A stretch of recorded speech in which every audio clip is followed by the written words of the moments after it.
महाराष्ट्रासाठी पुन्हा आनंदाची बातमी आहे। परकीय गुंतवणूक राज्यात आणण्यात महाराष्ट्रानं आपलं अव्वल स्थान या वर्षातही कायम राखलंय।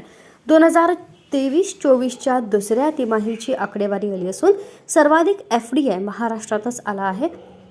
उपमुख्यमंत्री देवेंद्र फडणवीस यांनी याबाबतची माहिती दिली आहे। 2022-23 या आर्थिक वर्षात 1,18,422 कोटी रुपयांची परकीय गुंतवणूक करून महाराष्ट्र क्रमांक 1 वर आला होता।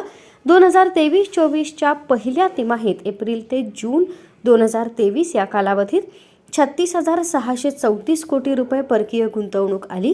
आता 2023-24च्या दुसऱ्या तिमाहीची जुलै ते सप्टेंबर 2023 सुद्धा आकडेवारी आली असून 28,868 कोटी रुपयांचा FDI आकर्षित करून पुन्हा महाराष्ट्र पहिल्या क्रमांकावर आलाय।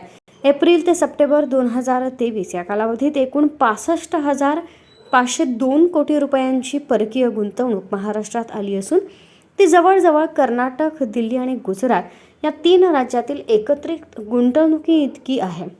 एप्रिल 2022 ते सप्टेंबर 2023 असा एकत्रित विचार केल्यास 1,83,924 कोटी रुपयांचा FDI महाराष्ट्रात आलाय।